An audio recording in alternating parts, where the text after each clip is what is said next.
الحمد للہ وحدہ والصلاة والسلام علی من لا نبی بعدہ۔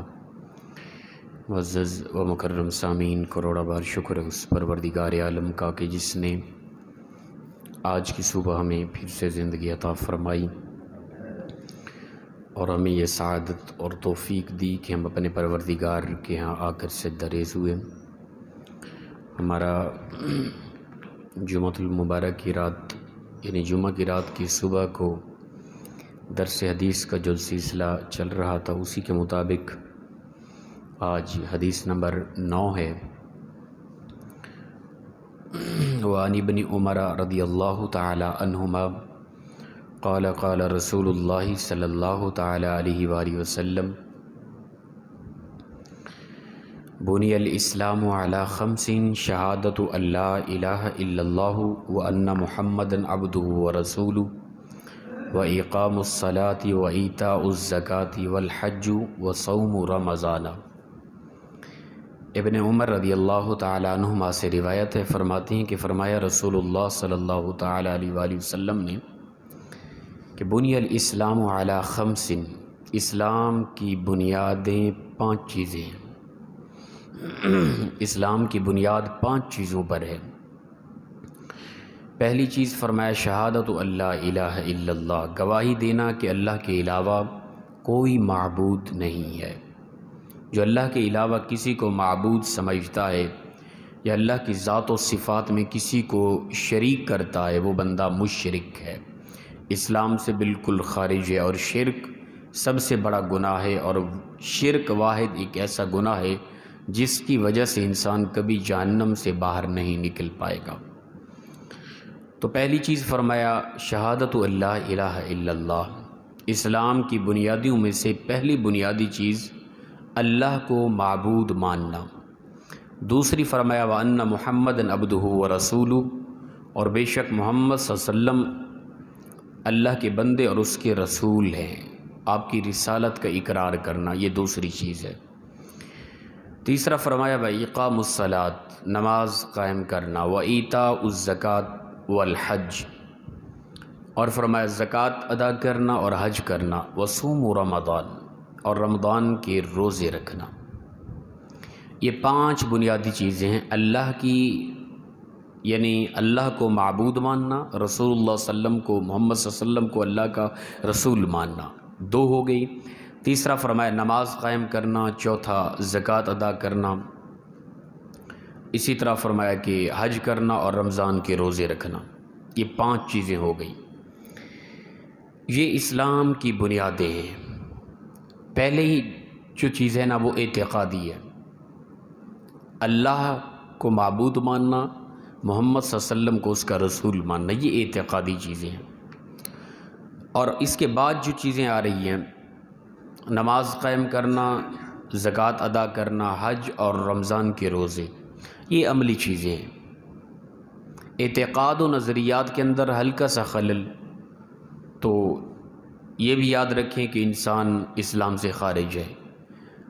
اور اس کے بعد جو عملی 4 چیزیں ہیں، نماز قائم کرنا، زکوٰۃ ادا کرنا، حج اور رمضان کے روزے، ان کا ادا نہ کرنا یہ گناہ کبیرہ ہے۔ کوئی نماز نہیں پڑھتا گناہ کر رہا ہے، کوئی زکوٰۃ نہیں دیتا مالدار ہو کے گناہ کبیرہ کر رہا ہے، کوئی حج نہیں کرتا مالدار ہو کے گناہ کبیرہ کا مستحق ہے، کوئی رمضان کے روزے نہیں رکھتا گناہ کبیرہ کا مستحق ہے۔ لیکن ان میں سے کسی چیز کا انکار کرنے والا مطلقاً کافر ہے۔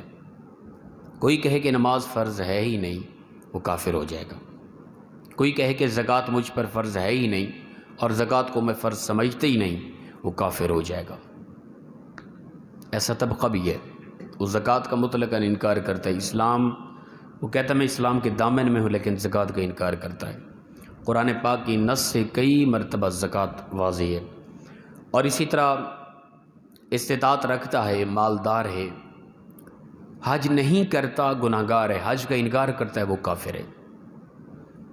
اسی طرح رمضان کے روزے نہیں رکھتا گناہ گار ہے، روزوں کا انکار کرتا ہے وہ مطلقاً کافر ہے۔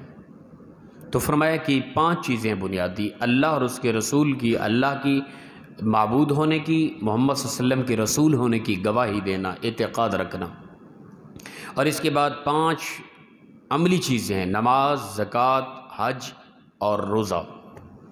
یہ 5 چیزیں ہیں، ان کے فرضیت کا نظریہ رکھنا یہ لازم و ضروری ہے۔ اور جو اعتقاد تو رکھتا ہے لیکن ان پر عمل نہیں کرتا تو اس کا ایمان کمزور ہے، اس نے اپنے ایمان کو تباہ کر دیا۔ اسلام میں تو ہے لیکن اس کے اسلام کو ایک عمارت قرار دیا گیا ہے۔ فرمایا یہ 5 چیزیں اس کی بنیادیں ہیں۔ کسی عمارت کی بنیادیں کمزور ہوں یا عمارت تو ہو اور نیچے سے بنیادیں ہٹا دی جائیں اور وہ عمارت قائم رہے تو یہ ناممکن ہے۔ کوئی کہے کہ عمارت بھی میری قائم ہے لیکن بنیادیں بھی بالکل نہیں ہیں تو وہ کم عقل ہے، نادان ہے، بے وقوف ہے۔ وہ عمارت تو ہو، بنیادیں بالکل نہ ہوں، ممکن صورت نہیں ہے بالکل کہ وہ عمارت قائم رہے، وہ تباہ ہو جائے گی۔ تو اللہ کے نبی صلی اللہ تعالیٰ علیہ وآلہ وسلم فرماتے ہیں کہ اسلام کی بنیادیں یہ 5 چیزیں ہیں، ٹھیک ہے نا۔ ہمارا اعتقاد تو ہے اللہ اور اس کے رسول صلی اللہ علیہ وسلم کے متعلق، اللہ کو معبود مانتے ہیں، محمد صلی اللہ علیہ وسلم کو اس کا رسول مانتے ہیں۔ اعتقادی پہلی بنیادی چیز آ گئی ہمارے اندر۔ آگے جو لگاتار 4 چیزیں آ رہی ہیں، نماز، زکوٰۃ، حج اور روزہ، ان کا نظریہ تو رکھتے ہیں کہ یہ چیز لازم ہے لیکن اعمال کے حوالے سے ان سے دور ہیں۔ بنیادیں ہماری بہت کمزور ہیں اسلام کی، تو اس طرف ہم ضرور متوجہ ہوں کہ ہم اپنے اسلام کو، ایمان کو کس قدر مضبوط کیے ہوئے ہیں۔ ایک حدیث پاک کے اندر فرمایا گیا نا کہ الصلاۃ عماد الدین، فرمایا نماز دین کا ستون ہے، ٹھیک ہے نا۔ دین کو ایک عمارت قرار دیا گیا اور اس کا ستون نماز ہے۔ جو یہ تو دعویٰ کرتا ہے کہ میں مومن ہوں، مسلمان ہوں، اسلام ہے میرا اور میں اسلام کے دامن میں ہوں، لیکن وہ نماز سے کوسوں دور ہے، پتہ ہی نہیں ہے، تو اس کی مثال ایسی ہے کہ جس طرح کہ کسی نے عمارت کھڑی کی پھر نیچے سے اپنا اس کا ستون ہٹا دیے، اس کی بنیادیں بالکل ہٹا دی اور وہ سمجھتا ہے کہ میری وہ عمارت قائم ہے۔ اس شخص کی مثل ہے وہ انسان جو مسلمان تو کہلاتا ہے، جو ایمان والا تو کہلاتا ہے، اسلام کے دامن میں تو ہے لیکن نماز نہیں پڑھتا، اس انسان کی مثال اس طرح کی ہے۔ تو وہ لوگ جو مومن ہونے کا، مسلمان ہونے کا دعویٰ تو کریں، اعمال سے بالکل دور ہوں، تو وہ اپنے ایمان اور اسلام کو تلاش کریں کہ کہیں ان کا ایمان اور اسلام کی وہ عمارت گر کر تباہ تو نہیں ہو گئی۔ اللہ اکبر۔ اسی طرح حدیث مبارکہ، حدیث نمبر 10، وعن انس رضی اللہ تعالی عنہ قال قال رسول اللہ صلی اللہ تعالی علیہ وآلہ وسلم لا یؤمن احدکم حتی اکون احب الیہ من والدہ وولدہ والناس اجمعین۔ حضرت انس بن مالک رضی اللہ تعالی عنہ سے روایت ہے، فرماتے ہیں کہ فرمایا نبی صلی اللہ تعالی علیہ وآلہ وسلم نے کہ تم میں سے کوئی شخص اس وقت تک مومن نہیں ہو سکتا جب تک وہ مجھ سے اپنے ماں باپ، اپنی اولاد اور تمام لوگوں سے بڑھ کر محبت نہیں کرتا۔ رسول اللہ صلی اللہ علیہ وسلم کی محبت اگر تمام لوگوں سے بڑھ کر نہیں ہے تو انسان مومن نہیں ہو سکتا۔ ایمان والا وہ ہوگا جو اپنی جان، اپنے مال، اپنی اولاد، اپنے ماں باپ، قریبی رشتہ دار سب سے زیادہ محبت مصطفیٰ دل میں رکھتا ہے، وہ مومن کہلاتا ہے۔ یہ ایمان کا تقاضا ہے، یاد رکھیں۔ اچھا یاد رکھیں، محبت بھی 2 طرح کی ہوتی ہے، طبعی اور عقلی، ٹھیک ہے نا۔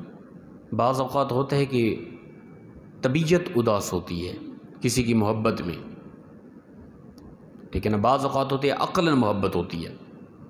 رسول اللہ صلی اللہ علیہ وسلم کی ذات مبارکہ سے ہر حوالے سے محبت لازم و ضروری ہے۔ صحابہ کرام تو عقلاً طبعاً ہر حوالے سے محبت مصطفیٰ، عشق مصطفیٰ میں ایسے ڈوبے ہوتے کہ ان کی محبت اور عشق مصطفیٰ کو کوئی اندازہ نہیں لگایا جا سکتا۔ ایک حدیث کے اندر آتا ہے کہ ایک صاحب آئے، رسول اللہ صلی اللہ علیہ وسلم مسجد میں تشریف فرماتے تو وہ صاحب رو رہے تھے زارو قطار۔ اللہ کے نبی صلی اللہ تعالیٰ علیہ وآلہ وسلم نے انہیں قریب کیا، فرمایا بتاؤ کیا مسئلہ ہے، کیوں روتے ہو؟ عرض کی یا رسول اللہ صلی اللہ علیہ وسلم میں بڑا اداس ہوں، پریشان ہوں ایک بات سوچ کر۔ حضور نے فرمایا میرے صحابی بتاؤ وہ کون سی بات ہے، کس بات کو سوچ کے تم پریشان ہو، میں تمہاری پریشانی کا حل نکال دوں گا، بتاؤ تو صحیح۔ عرض کی یا رسول اللہ صلی اللہ علیہ وسلم یہ دنیا ہے، ہم یہاں موجود ہیں، جب بھی ہمیں اداسی ہوتی ہے، آپ کے دیدار کی تڑپ ہوتی ہے تو ہم آتے ہیں مسجد میں یا آپ کے در پہ دستک دیتے ہیں، آپ کے چہرے کا دیدار ہو جاتا ہے، ہماری اداسیاں دور ہو جاتی ہیں۔ آپ سے محبت اس قدر ہے کہ ہم ہر لمحے بعد آپ کی محبت میں بے چین و بے قرار ہوتے ہیں، لیکن دنیا سے چلے جانے کے بعد ہمیں یقین ہے ہم بھی جنت میں ہوں گے، لیکن انبیاء کا اور غیر انبیاء کے مقام و مرتبے کا فرق ہوگا نا۔ آپ جنت کے اعلیٰ مقاموں پہ ہوں گے، ہم آپ کے صحابہ ہیں، آپ کے برابر تو نہیں ہوں گے نا۔ تو جنت کے اندر اگر آپ کا دیدار نہ ہو سکا تو کیا بنے گا؟ یعنی صحابہ کرام کی یہ طبیعت تھی کہ یا رسول اللہ صلی اللہ علیہ وسلم یہاں تو آپ کا دیدار ہو رہا ہے، آپ کی محبت جب بھی ہمیں اداس کرتی ہے، ہم مجبور ہوتے ہیں آپ کے دیدار کے لیے، آتے ہیں تو آپ کا دیدار ہو جاتا ہے، لیکن وہ جنت جس کے اندر کائنات کی اللہ تعالیٰ نے انسان کی سوچ و وچار سے بھی زیادہ عیش و عشرت رکھ دی ہے، اس جنت کے اندر آپ کا مقام اعلیٰ ہوگا، وہاں اگر آپ کا دیدار نہ ہو پایا تو ہم اس جنت کو کیا کریں گے؟ یہ ایک صحابہ کا نظریہ تھا۔ اللہ کے نبی صلی اللہ علیہ وسلم مسکرائے، قریب کیا، فرمایا میرے صحابی یاد رکھ، جو جس کے ساتھ محبت کرتا ہے قیامت کے دن اللہ تعالیٰ جنت کے اندر اس کو ساتھی بنا دے گا۔ تو اداس نہ ہو، فرمایا کہ جس طرح دنیا میں تم میری زیارت کرتے ہو، دیدار کرتے ہو، جنت میں اس سے بدرج اولا آسن طریقے سے تم میرا دیدار کر پاؤ گے۔ تو یہ محبت اور ایمان تھا صحابہ کرام کا، اس قدر عشق تھا۔